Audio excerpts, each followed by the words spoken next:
Hello everyone, this is the Flow State Podcast. I'm Stuart Turner and I am delighted to be joined again by Ashton Tuckerman. Ashton, welcome back. Thank you so much. It is a pleasure to have you back. Today, as you know, we're going to be talking about a bit of a review of South by Southwest Sydney, which I unfortunately was too poor and busy to attend, but Ashton was at, who can give us the review. You, like me, can enjoy it vicariously through this conversation. And just have a bit of a chat about like what has happened to 2025 and what do we expect for 2026. So let's get into it. Ashton, give me, in your experiences of South by Southwest, have you got a one sentence hot take on your experience there? How was it in 10 seconds? One sentence hot take.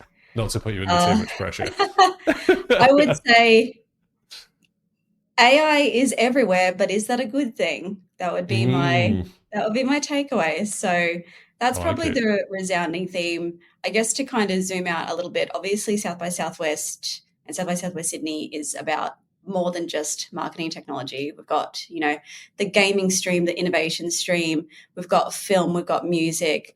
But me being me, I did spend most of my time in the kind of marketing technology lane. So that was expect nothing less. That's a kind dedicated, of to the cause woman. Yeah. To be honest, it took hours to just like do my schedule.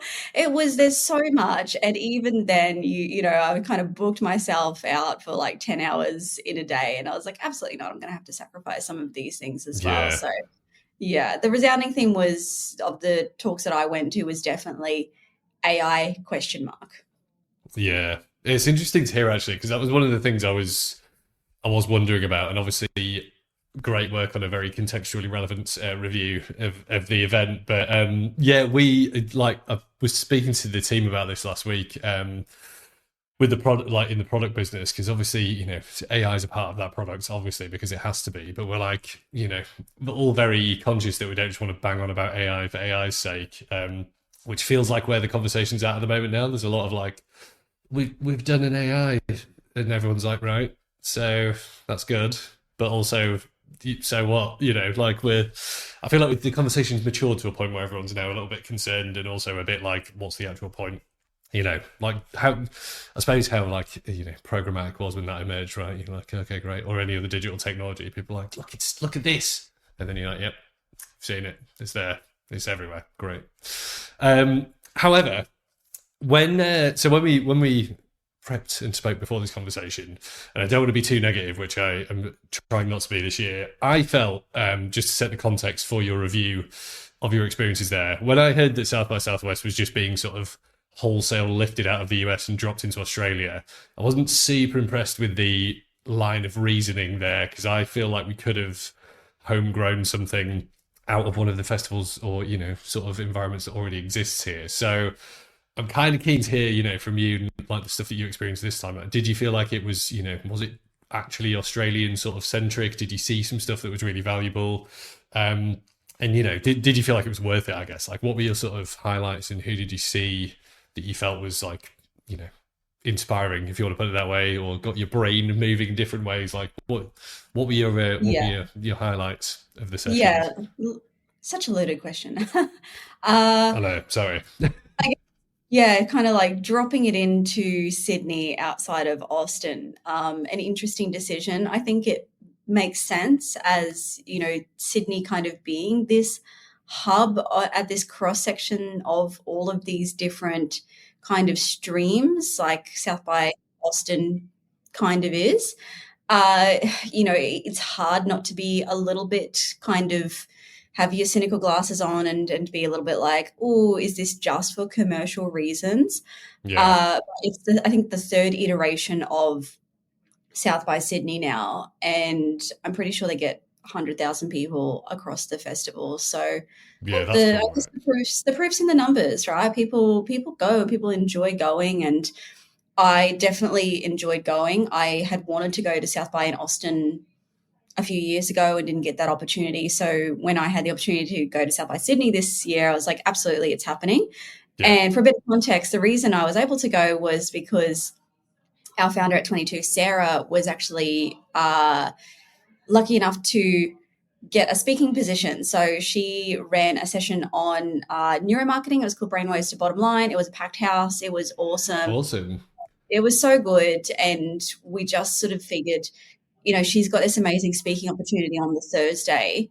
Well, wouldn't it be great for both of us to go down and make a week of it and try to get as much of it as we could. So we both kind of shelled out for platinum tickets, and we were like, yeah, we're doing the whole thing. Like, we literally did weekend to weekend and tried to do as much as possible, which was exhausting. I was going to say, like, it's hard.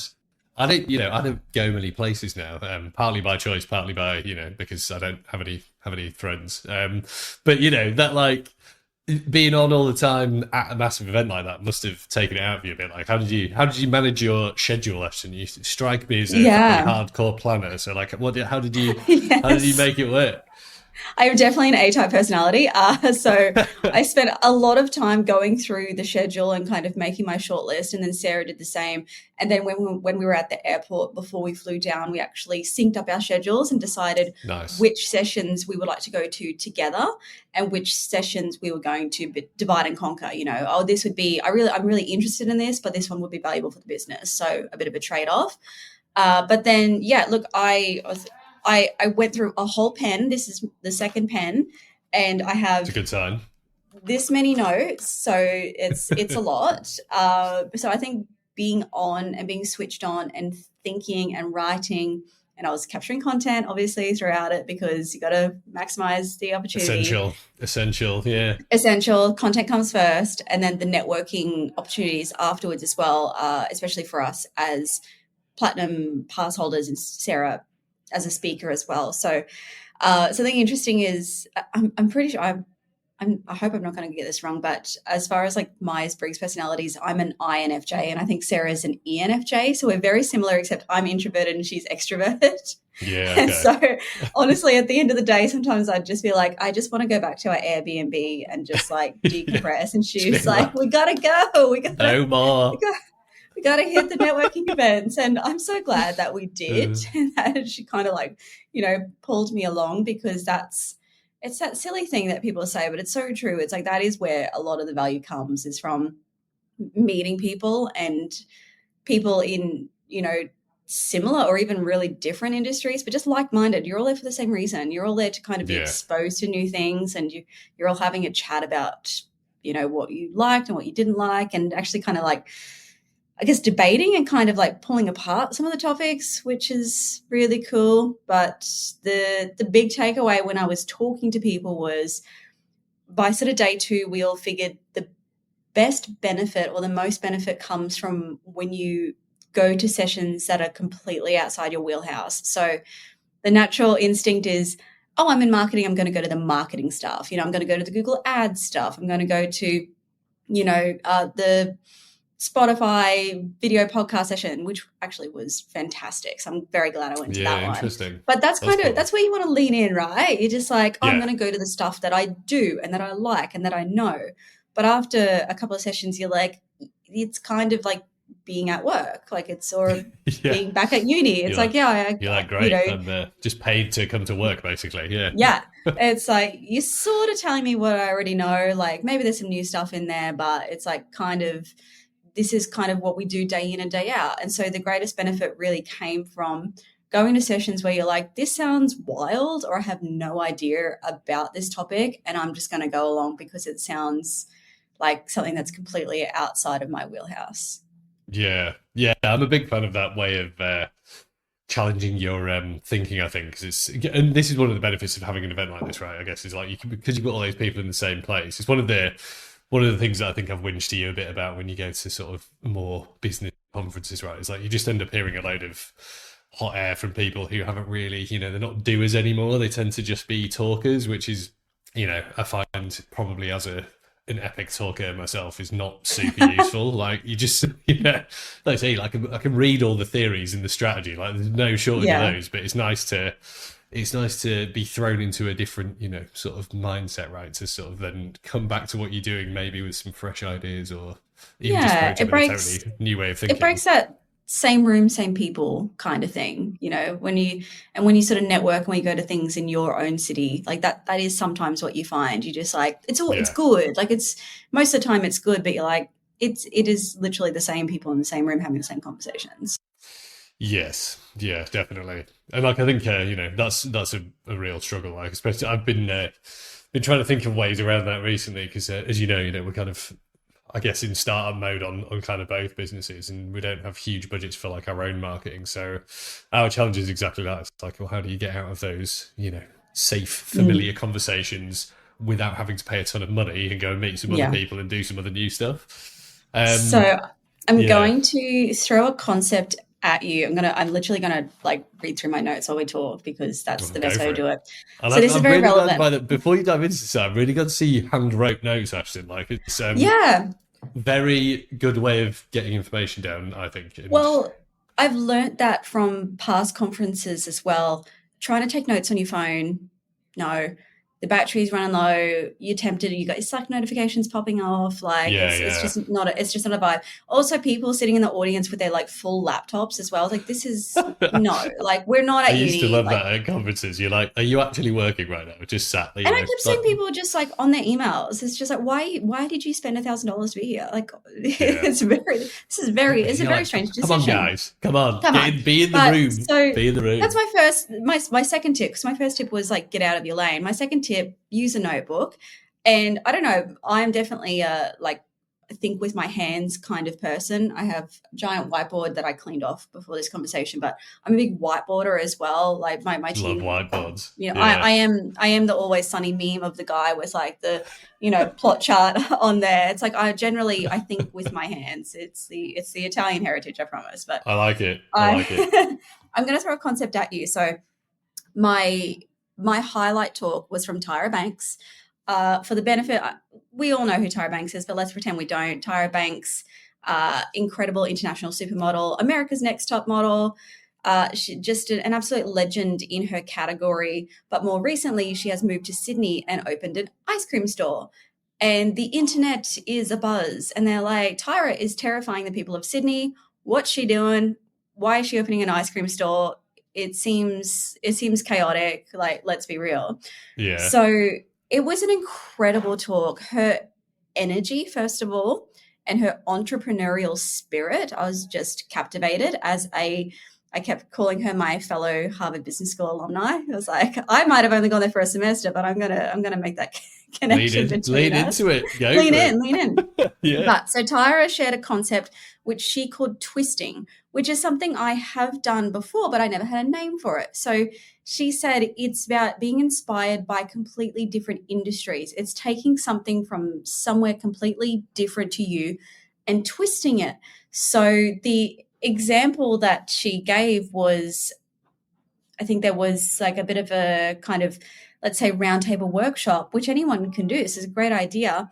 And they put all these random companies and industries on there. So like a, mining company, Disney, a technology company, like whatever.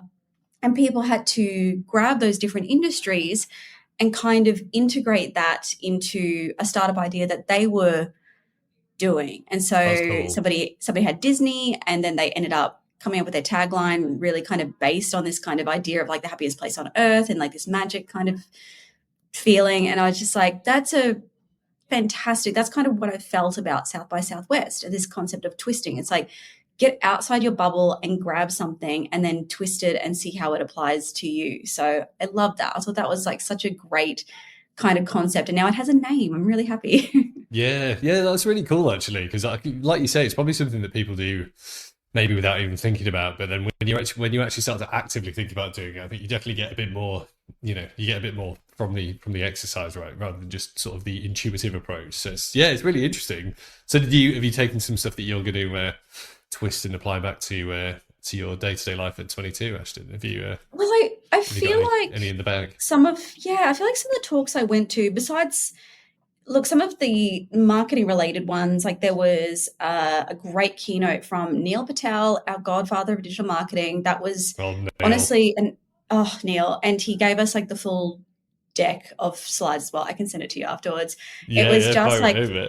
that was so tangible that I could bring it back to the team and be like, guys, this is what we have to do for next year. That was great. I like it. But it was the talks from, I'm going to say some of the keynotes are people completely outside my industry, like Paul Feig, the director of Bridesmaids. He did Freaks and Geeks, iconic show. He's done so many. He's done some episodes of The Office and Arrested Development. An incredible director, just an incredible guy. Yeah. But I took a lot away from what he said, which is so unexpected. It's like this director in Hollywood, like, how are you taking what he says and applying it to your digital marketing agency in Brisbane? But there were a couple of things that he said that I was like, this is absolutely a truth. And even if you know it, the reminder is really important. But he really advised against chasing trends. And his thought was, by the time you've done it, it's no longer popular and it has a really short shelf life. So I really love that concept of not just being kind of a blind follower and just chasing trends. And he's talking about it in like a filmmaking capacity, but that's super hyper relevant to marketing and digital marketing and social media in particular. So that one was great. Yeah. And then he spoke about his role as a director being to first and foremost create a safe environment, create an environment of psychological safety so that the actors can show up and have fun and surprise him. And I loved that. That's cool. It's like they were like, what is your main job? And it was Celia Piccola who was interviewing him. She said, what's your main job as a director? And that's what he said. It's to create an environment of psychological safety where people can show up and surprise me. I was like, I love that. That's cool. That's what I want to do as well.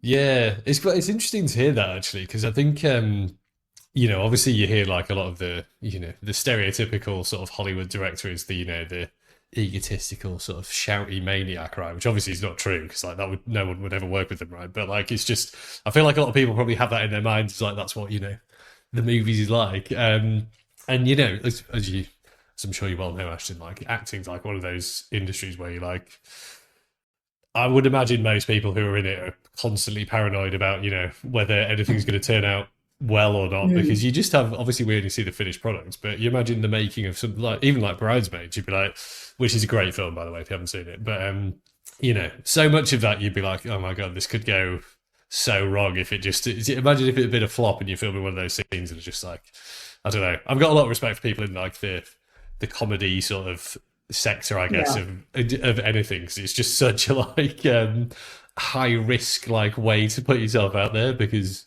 it's so subjective, and you're often on a knife edge between something's hilarious or it's just like super offensive, and lands completely flat, and you're like, oh, okay, great. Yeah. And Bridesmaids was an interesting example because so Paul Feig spoke about how most people were like, this is a bad idea. Like a female-led cast, like, female comedian. Women leading a film? Women. Are you crazy? What? Women aren't funny, are they?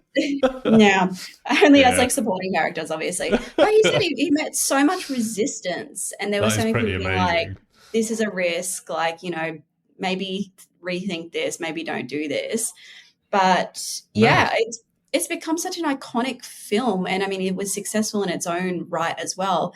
But just as a comedy film, it's not like people look at it and go, "Oh, that's a woman's film." Like I loved it. It's amazing. So like Theo, my son, who's 10, loves it as well. I don't he like super gets all the humor, like, but it's very funny. Yeah, when we first watched it, I was like, there's some conversations I don't want to have that might sort of occur after making him watch this. But like, it's surprising to hear that was deemed to be such a risk, though. I know, it's hard to imagine, but I think that's probably a pretty common story with a lot of things that sort of broke through, right? I'm sure there's a lot of resistors out there who are like, I'm not sure about this, especially when things haven't really been done before. It's like, of course, everyone's going to be like, not sure, it hasn't been done. It's like, maybe that's the reason that you should do it. So, no, I actually took so much away from Paul Feig's talk. And I think I wrote something else down here that said, all bosses do is collect talent. So, you know, they were talking about how the people that he's worked with seem to come back and work for him again and again. And yeah, I honestly feel that for myself as well. I'm just, you know, I've over the, you know, decade or so, it's like I've amassed this amazing network of connections in Brisbane, people who've worked for me or people who I've worked with or people who I've worked for. And I'm constantly like, oh, who in my network, who in that pool might be right for something, for a role that I've got coming up. Like I still think about that. That's the first place that my brain goes when we're hiring somebody new. So that was a really cool parallel as well. I'm just like, oh yeah, we kind of do the same thing in a way, which is so surreal. Do you know what? Interestingly, we've been having a very parallel conversation because we've been redoing all the like flow state positioning and stuff because there's a few new people like in the team now. And one of my colleagues has been kind of just working through all this, but we arrived at very similar conclusions about sort of, you know what it's like when you start getting into your own brand and just being a bit like, oh my God, this is obviously essential, but quite painful to go through when you're trying to work out exactly what it is that you're it's to do. But the two of the key things that came out of like all of our conversations over the past month are very similar, which were like, as you were saying about AI being everywhere, you know, and the sort of obsession with, you know, the details and the tools. We were like, look, it's never been easier to go like super fast, you know, to Paul's point about trend chasing, which means that really it should be essential that you are in fact slowing down a bit more now and thinking through the whys and wherefores with a lot more care instead of just rushing to execute stuff because, you know, just because you can. And the other thing was exactly what you just said. We were like, I feel like personally I'm having a bit of a, you know, sort of Luddite swing away from technology mentally at the moment. And maybe it's just because I've been working on the internet for so long, but it does just feel a bit like, you know, like we were saying at the very start, there's a lot of like technology for technology's sake, a lot of like sort of big tech, you know, agendas being pushed down on everyone, a lot of like rampant commercialization of stuff, and all that sort of feels like the actual human part's getting quite squeezed out of like digital work, which is you know, a bit depressing. And I'm coming around to I'm judging some awards again this year, like the APAC Search Awards and then some other digital ones next year. And last year there was a fair bit of AI in there as well, but loads of the entries that were super poor in the previous 2 years were like, oh, Google told us to do PMAX, so that's our we did it and I was made like, a lot of money. You're like, yeah. Okay. That was like, are you fucking serious? Like, you think that's award-winning work? Like, you've paid to enter an award and you're putting forward your best work and it's something that Google just told you to do because they've released a product that makes them more money. Like, that is PMAX. So, okay, let's not get into that. Let's not talk about PMAX. I want to pick up on that tangent a little bit. So from the very first talk I went to, I loved. So it was from a gentleman called Alex Myers, and he runs Manifest Agency over in London. I'm now obsessed with him and Manifest and everything they do. The title of the talk was called Boring Can'ts, the Rules of Comms We All Need to Break. And yes, there was a line in there that said, Alex spoke about created with AI is fine, but created by AI is boring. So I think that's kind of the line where you're just like, yes, like a lot of things, like when, you know, Facebook allowed you to start advertising, and like when we, you know, got the iPhone, it's like tools are enablement, but they don't, you know, there's a line between allowing them to do it for you. Like you said, it's like, oh, well, Google suggested this generative copy, so we did this, and they suggested this placement, and it made these auto optimizations. And it's like, so here is the work. It's like, yeah, but you didn't actually do anything. You've just hit accept on all the recommendations. Yeah. And now you got a little green tick saying, wow, you're doing so well. Just keep doing that. Yeah. So I thought that was really great. That's where it was like, created with AI is fine, but by AI is boring. Yeah. And I think that's where we're at, you know, coming back around to South by Southwest and the more creative sides of the festival. Obviously, there's a lot of discussion about, you know, what is AI replacing at the moment, and like the, you know, it's the balance we're trying to strike with everyone we work with, right? Where you're like, really quickly, but you can tell. I think you can tell if people are putting the effort in or not. And that's where I think, it comes back to that whole, don't forget that there's people on the other end of all the computers and, ads and whatever that you're running, right? Like, you still need to appeal to them. You don't actually need any of these tools to do that, because Yeah. everybody was doing it just fine before the internet Yeah. happened, and probably will be doing it just fine when the internet implodes at some point and turns into something else. Yeah. Which that's quite an interesting topic around, like, you are creating the content for a person, Mm. but there is a conversation there around when we talk about search. It's like, are you creating content for the bots, for the crawlers? So, Yeah. and Yeah. I think it reminds me of the early days of SEO, where Yeah. well, back in the day, back in my day, when we did a lot of like keyword stuffing, right? It's like that was Yeah. the thing. It was just like, sick, here's 50 keywords, put them in a page. And that was Totally. it. White And it text on white worked. background in the footer. No worries. Done. And look, for a period of time, like, it worked. Like, you're like, haha, robots were smarter than you.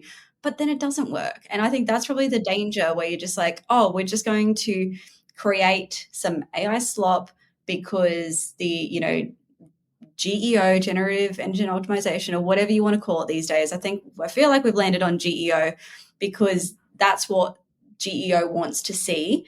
It's like, that'll probably only last you, maybe 6 months if you're lucky, before Yeah. again the platforms and the providers get smart enough to be like, no, don't just, please don't write for robots, Yeah. basically. It's like, yeah, user, and that's what Google always preaches, right? It's like, write for humans, engagement, the EEAT model. It's like, we want engagement, we want authenticity, like, please actually do this and we will reward you. So I think that's the, trap that people probably fall into. It's like, oh, it's so easy, like, just do Yeah. it for the bots. And you're like, that has a short shelf life as well. You might get some short-term wins, but that is not a sustainable strategy at all. Yeah. Look, I totally agree with you. And I think, as a fellow, sort of, I don't know what you call it, alumni of the old school search industry. I think I've seen, you see these trends come and go all the time, right? Like, there's, back in the day when everyone was obsessing over whatever the next Google update was going to be, which I assume people still do who are in the industry. Like, that stuff is great. That helps you stay at the forefront, sort of tactically. But search behavior broadly is not really changing, because that is human behavior. It's like, I want to find something out. How do I find it out? And yes, Google sort of taught you to do it in a certain way, but it doesn't really significantly change, because the way that we discover stuff doesn't, materially change dramatically. So, yeah, I've seen a lot of interesting discussion around that, and the whole, sort of conversational shift allegedly to AI taking all this search, which I don't actually think is happening to the degree that people think it is. And read an interesting post by Andrew Hatfield. He's one of the guys who's involved in one of the meetups, like the revenue. I think they call it what they call now the Revenue Alliance. I think they're called now. He was saying that in a post he put out, I think it was a couple of days ago, he said Google indexed the web, but OpenAI is annexing it, which I thought was an interesting way of characterizing things, because he was sort of suggesting that we're standing on the shoulders of giants. Google have done the basic work. They've got search, they've got Chrome, they've got analytics, they've got like a million different environments that they can monetize. But now that's all kind of getting broken up and stolen, ironically, in exactly the same way that they did it, by other people just crawling all their stuff. So yeah, it's an interesting one. And he sort of posited at the end of that they were coming for kind of cognition, basically, instead of just looking at behaviors, which I don't entirely agree with, but I think I get where he's coming from. It's super interesting. Like, I mean, yeah, I think for both you and I, it's like, it's fascinating, right? And this is why we're kind of in the field that we're in, because it's like, it's interesting and it's ever changing, and it's not ever going to not be like that. I say that to uni students that I talk to, or anytime I guest lecture, I'm like, this is the best industry to be in if you hate being bored, because Totally, it'll change, like, on a whim. Like, one morning you wake up and the AWS servers don't work. Like, things are constantly like, stuff's not refreshing. Canvas down. Like, it's even when things are broken or when things are changing, it's just like, it's interesting and it makes you think. And I think that's what I like about it. And I also like about going to events like South by Southwest Sydney, or like anything else, like something digital in Brisbane, or like the Content Summit, also in Brisbane. We're a bit spoiled up here, but I just like It's my going next to these. destination for events, I think. Oh yeah, I just like going to these events and just like going, yeah. And so that was, the theme of South by Southwest Sydney was the future belongs to the curious. Like that's, and I love that. And I think it was actually their theme last year as well, but curiosity is kind of everything. So I think curiosity is like the antidote to the AI of it all, or the antidote to AI slop. It's like, if you can be curious and be like, what if, or what else, or why, or how, just, yeah, that's human nature. So that was probably a resounding theme as well throughout a lot of talks. Even if it was like, we welcome our new AI overlords, it was still be curious, basically. Be curious and be creative. And, you still have to train the machines, and you still have to, if you want them to be creative, then you have to show them how to be creative. And if you want the machines to be curious, then you have to be curious. So I think I came away very encouraged. That's good. In the knowledge that, like, good strategy is still your best moat. It's still your best kind of method of defense. Having that moat of strategy around you, strategy that is developed by your experience and your brains, and sometimes your gut feel as well, not just like, well, what's everyone else doing, or what's economically, what are we seeing? But it's like a strategy that borrows from absolutely everything. And this is a very long bow to draw here, but I think that the unemployment rate recently like skyrocketed, and economists are baffled, and they're like, oh, we did not expect this. We expected it to stay the same. So like, we're living in a world where even the economists are like, we don't know. Like, we're as surprised as you are. So I think relying on past behavior or past trends being an indicator of future behavior and future trends is quite dangerous. That can be a starting point, but then be curious, be creative, kind of go, okay, let's say that's our benchmark. What if unemployment rises? What if it decreases? What if this? What if that? Yeah, I completely agree with you. I think there's two things I read recently that totally support that line of thinking. That were one of them was an article in a.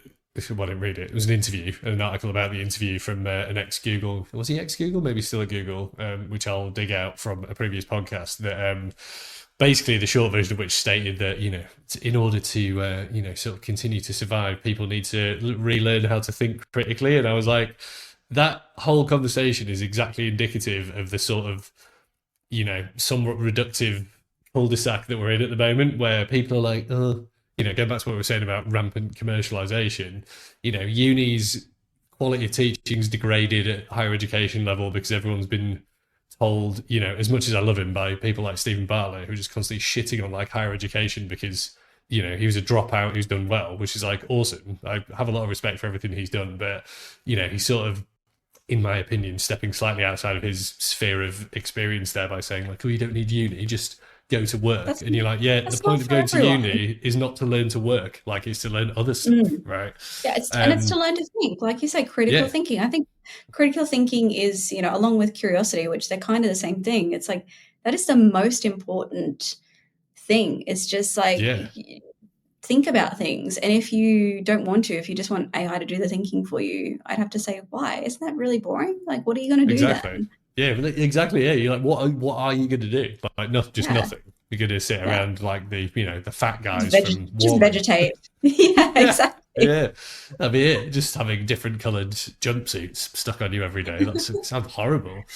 It's one of those funny things. Like, a lot of the conversation, sort of broadly at South by, also kind of went back to this rate of change, right? And yes, I think it was so.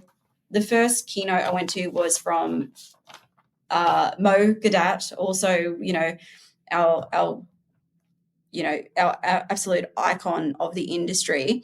And he was talking about the kind of rate of change. So I think 5.7 months, like the doubling power of AI, right? And that it's kind of getting faster and better and smarter. And he said, in 6 months' time, he'll be able to borrow 400 IQ points from AI to sort of enable him to do these things, which I'm like, that's amazing. That's fantastic. But then the skeptic in me goes, well, we've had sort of self-driving cars. We've had the technology for about 15 years. How many self-driving cars are around here? So yeah, exactly. I just feel like as humanity, yes, think we're always changing and we're always developing. That's just the nature of it. But how much does our day-to-day life really change? That's kind of where I come back to. Yeah, and I think that's where everyone gets very excited and sort of runs off down the rabbit hole, right? Of like, as we've spoken about extensively this year, it's like, yes, AI is very, you can instantly do a lot of boring jobs, but like I found, I use it, or I was using it a lot at the start, but now I'm like, I don't, it's beyond like the functional speed stuff up or do it better, or like you were saying, do it a bit faster. I'm not seeing huge material benefits across the stuff we're doing. It's like, it's all the things you would have expected. They're fine. That's great. But as you were saying earlier, I think the danger with being like, oh, look, I can borrow brain power is like, can you? Because where's the training data come from for a lot of these models? A lot of it's just like the garbage that's on the internet, and the garbage that's on the internet has been largely fueled by the advertising industry for the past 15 years. I think we've all experienced AI or the platforms themselves getting it wrong. And it happened to me this week. I posted it on LinkedIn. I was like, I asked Google how many Mondays there are between now and December, and the AI summary had 3 incorrect pieces of information. It said Brilliant. 7 and then it said 8, but there was actually 9. So I was like, and wow, like, you've got 3 errors. That's pretty basic, right? But, the calendar, not a super challenging, sort of problem to throw at an AI tool, right? No. So I think we all want to see AI used for good, and we want to see it cure cancer, and we want to see it, be able to kind of survey our fire zones and help us make sort of accurate predictions or things like that. Like, that's kind of what we want to see. And I'm hoping that when we talk about this kind of rate of change and the impact, my hope is that that is the direction it goes in, and not look at kind of these AI generated film stars who are taking jobs from other film stars, and we've kind of stripped the humanity out of it, kind of thing. Yeah, totally. And I think that's, the crux of the issue for me is exactly that. It's like you coming back to a sort of, somewhat navel gazing-ish sort of philosophical perspective on it. You just have to be like what do we as a species want to be doing in the next, sort of 100 years, for example? Like, you've got, maniacs like Elon Musk who are like, let's get to Mars and be able to strip mine asteroids and stuff. And you're like, look, love him or hate him, that is actually quite an exciting goal to have. And like, that is something that would genuinely push the species forward. And, Peter Thiel, I listened to a quite mad interview with him a few weeks ago where, like, again, not a huge fan of the guy, but he was saying that one of his theories that he's been putting around for ages is that we've hit a point of sort of stagnation as a first world, sort of species, where we're not inventing things at the rate that we were even in the Industrial Revolution, right? The rate of actually inventing new technology and new stuff was super high then, whereas now it isn't, and there's much less actual genuinely new, sort of needle moving stuff happening, because everyone's just fiddling around with stuff like, like the internet and like AI in its current form. And he's like, look, we're in danger of just, sort of stagnating, basically, which I don't like most of what he says, but I did agree with that. That's very true. Very we're true. like So fiddling around, being like, we're in the optimization age. Everything's just like, let's just like make these sort of 1%ers. But like, when was the last moon landing kind of thing? And that's the exact example he gives, right? These moments where you're like, the reason that some of these moments are so impactful is like, we're literally pushing the boundaries of what we can do as a species, which is really cool. And I guess in some ways, like, maybe we are doing that with AI, but it feels really intangible, because it's like, well, is it at our hands, or are we just kind of, is it ones and zeros and we're just letting the kind of machines sort of sort themselves out? Yeah, totally. Yeah, and like it's the whole to your point. It's like what's the impact? Like because the more in direct contradiction of what I said at the start of this conversation. Like if you look at what we've actually achieved, we've turned most oceans into giant toilets. We're like destroying the seabed with horrible like trawler fishing. There's like garbage everywhere across the third world that we recycle out to them and then they burn. Like, we're not really sort of kicking a lot of sustainability goals at the moment. And unfortunately, all the technology of like evolution just contributes to all these problems that we claim we're trying to solve. Like we need more data centers and we need more energy and we have to chop down more forests or put more stuff in the sea to make that happen. So the two don't seem to go super hand in hand for me, which again, I don't know if you saw a story actually related to this last week about a big piece of space debris that someone found in WA that just like it was on fire when it like obviously I'll try and find the story. Right. So someone found it it was near a massive mine somewhere. Classic. But yeah, this big piece of I think like a bit of a booster assembly or something they decided it was just had fallen out of the sky, was still on fire, and then I'll send you the video after this. And then people were like, obviously the internet was ablaze with being like, oh my God, it's like alien technology, but it's just a bit of a rocket or something. Junk. Just but rubbish. My immediate thought was like, great, so we've now shot so much stuff up into the lower and upper atmosphere that it's literally falling back down on us now, which is a perfect analogy for our general attitude to like everything to do with planetary sustainability.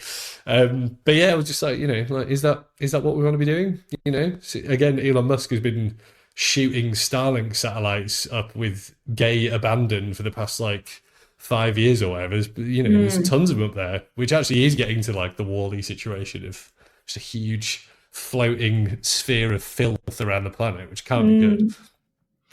No. Anyway, sorry, that's the end of that rant about that. So it gets a little bit. That's right. When you start to extrapolate it, you're like, oh, okay, things are a little bit terrifying, but to, I guess, kind of like maybe round us out or to lift the mood a little bit, Please do. Share... Sorry. Stop being so. I'm gonna share something from Brennan Lee Mulligan. So people might know him for a variety of reasons. He is a Dungeons and Dragons kind of. Oh God, I'm not in this. I'm not in this world, so people don't come for me. But I know he's a dungeon master, and it's like he's a big deal. He's amazing. I do see him on Dropout on TikTok. I have no right to be on TikTok at my age, but yes, I watch all the comedy do what you shows. Like, Ashton. That's right. I'll do me, they do you.